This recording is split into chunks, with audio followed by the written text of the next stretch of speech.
This is AI Papers, a deep dive. Cutting-edge AI research distilled into something you can actually sit down and listen to. Let's dive in. Here's a result that reads like a typo. A model with about 5,000 parameters, too small to plan its way through anything, it solves barely half these tasks on its own. Takes a real GPT-4o mini agent and cuts its hallucinations by 80%. Not by being smarter than the big model, by being checkable. Quick heads up before we go further. This is an AI-made explainer, both voices included. And that 80% is the part that should bother you, Juniper, because the little model isn't winning on intelligence. It's winning on a property almost nobody bothers to optimize for. Right. By the end, you'll know why a model too weak to do the job is exactly the right tool for keeping a smarter one honest. And it turns on something most of the hallucination literature walked right past. That inside an agent, a hallucination isn't one mistake. It's a mistake that builds more mistakes, which matters because the next wave of AI agents probably won't be capped by how clever the model is. It'll be capped by whether one early slip quietly corrupts everything the agent does after it. The paper opens with a 6-step workflow and a single wrong word. At step 3, the agent jots down its picture of the world and marks task 3 completed. Except it wasn't. A precondition got dropped when the task list was flattened into text, and the environment still had that task sitting at pending. And an LLM agent has no separate memory of truth. It rereads its own transcript every step and treats whatever it wrote earlier as established fact. It's a journal you can only plan from, and you never go back to check it. So once task 3 completed is on the page, it's true forever, as far as the agent is concerned. And you can watch the damage travel down the dependency chain. Task 5 needs task 3. The agent, believing 3 is done, tries to run 5. The environment rejects it as invalid.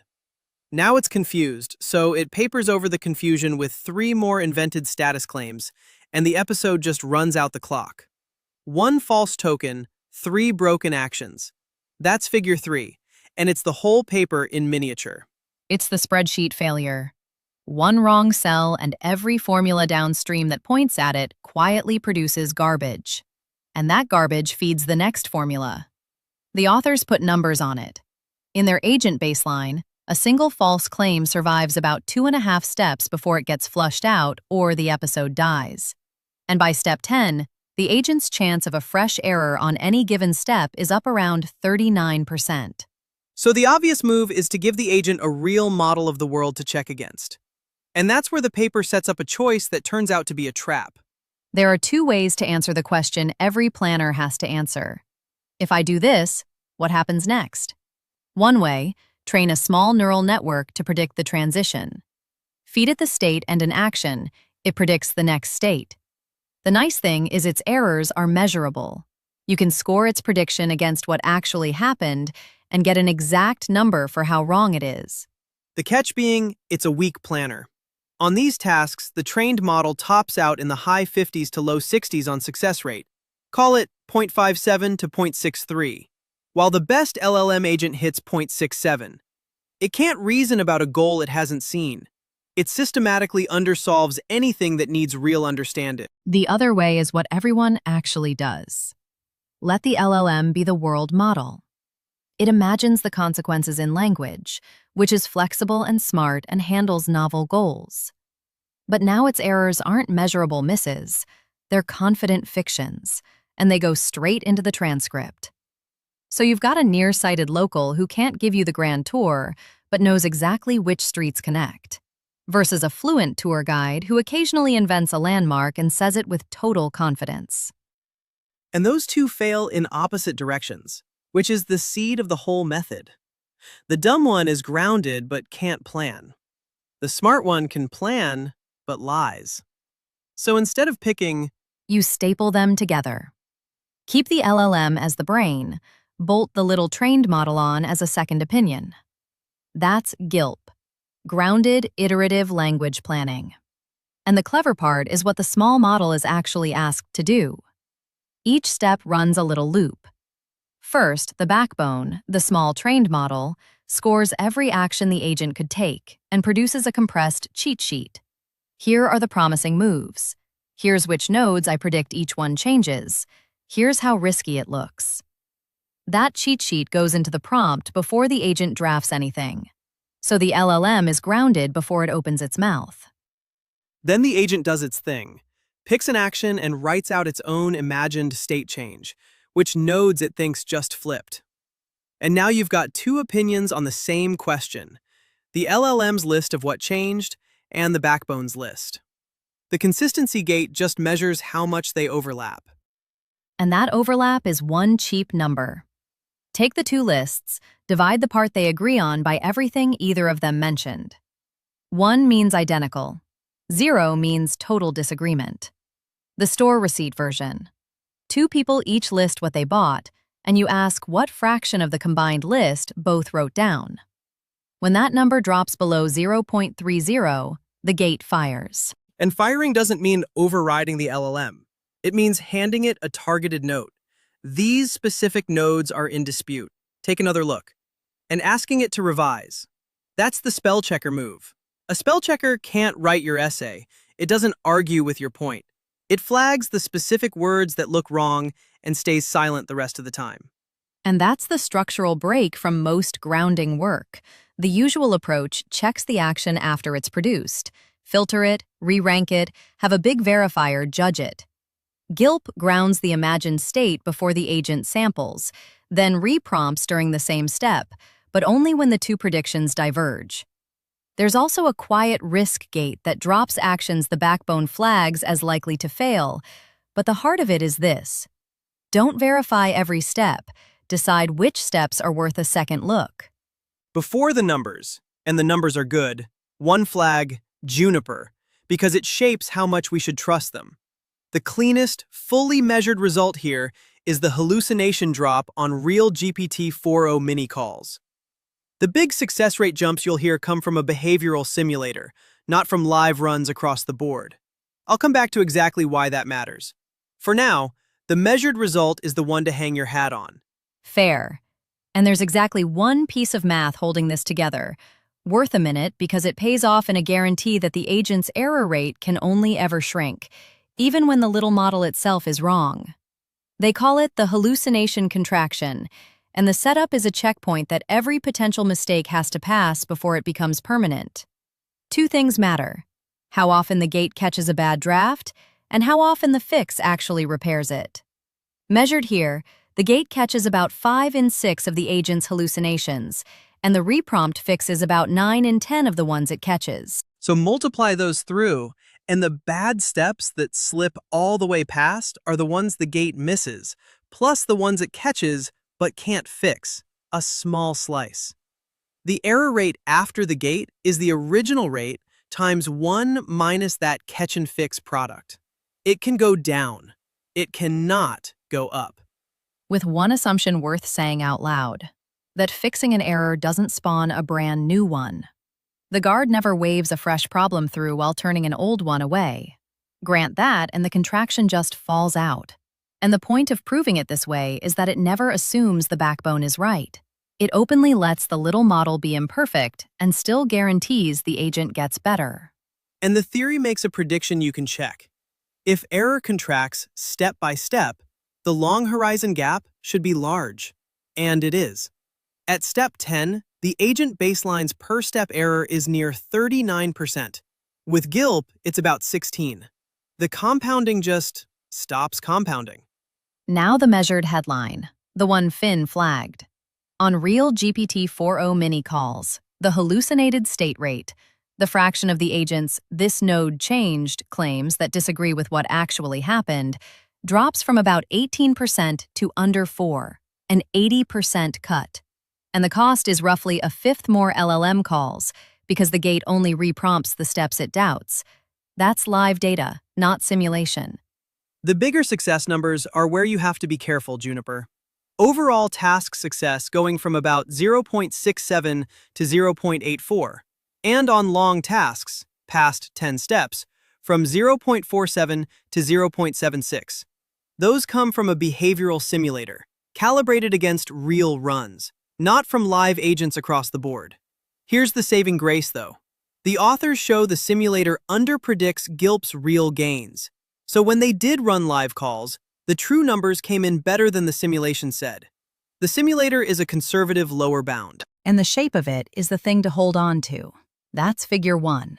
Short tasks, 3 steps or fewer, the agent's already at 96%, and GILP barely matters.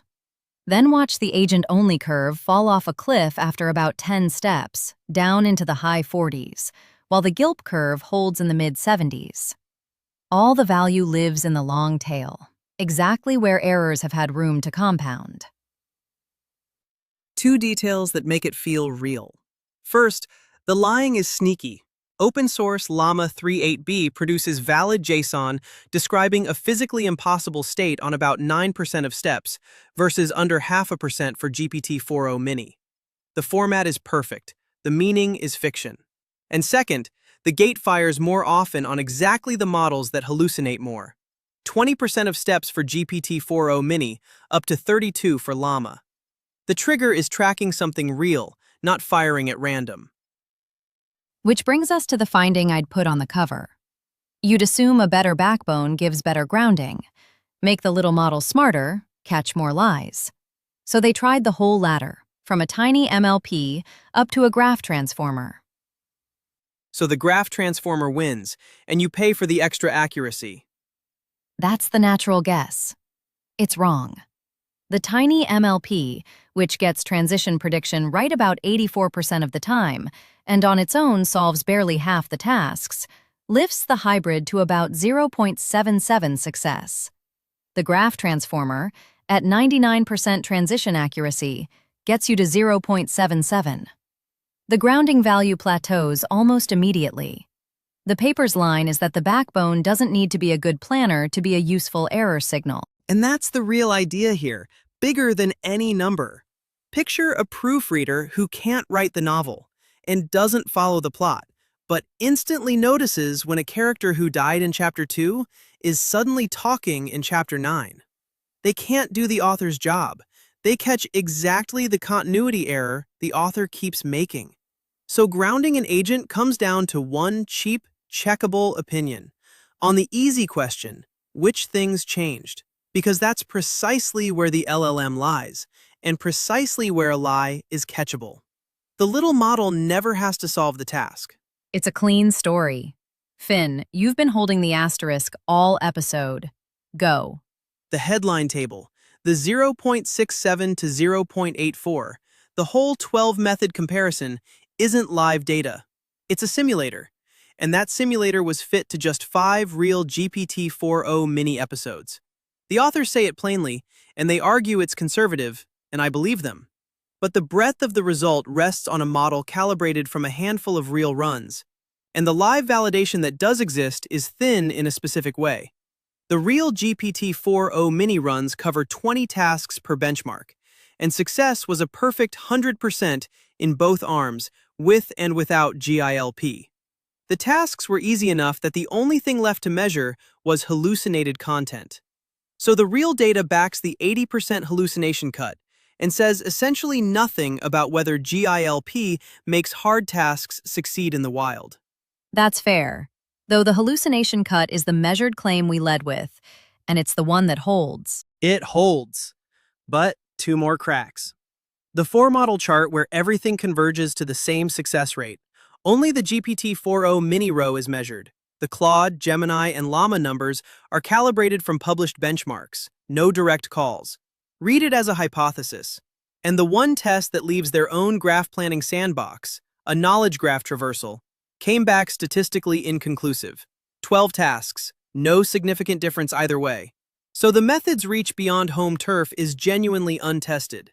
And the backbone needs ground truth transitions to train, which may not exist in a messy real domain. And a confidently wrong backbone could actively mislead the agent. They don't study that failure mode. I'll grant all of it.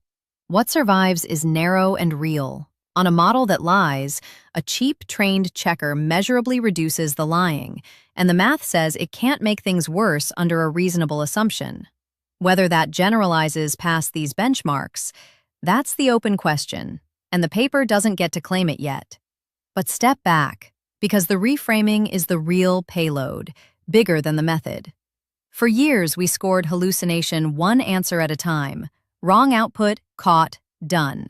This paper says that in an agent, a hallucination at step 3 isn't an error. It's a corruption of the agent's belief about the world, and that corruption manufactures more errors downstream. Once you see it that way, the fix stops being build a bigger, smarter verifier and becomes watch the one cheap, checkable question. What just changed? Because that's where the lies are and where they're catchable. Which leaves a real fork for anyone building these things. Do you bolt on a tiny, trained, auditable model to police your big one and accept that it needs ground truth data and might sometimes be wrong? Or do you bet the right move is making the big model stop lying about the world in the first place? If you've shipped an agent that drifts over long horizons, you already lean one way. Make the case in the comments. If you want to go deeper, the full annotated version is on paperdive.ai. Every term tapped to define, the hallucinated state and propagation depth metrics linked out, and the related world model and step verifier papers grouped by theme. Quick housekeeping. This script was written by Anthropic's Claude Opus 4.8. Juniper and I are AI voices from 11 Labs, and the producer isn't affiliated with either company. The paper is Grounded Iterative Language Planning, out June 26, 2026, and we put this together 3 days later. So here's the shift worth keeping. To make a smart model honest, the answer wasn't a smarter one. It was a cheaper one, watching the single question where the smart one tends to lie. Keep a proofreader on the page who can't write the book, but never misses the continuity error. See you in the next one.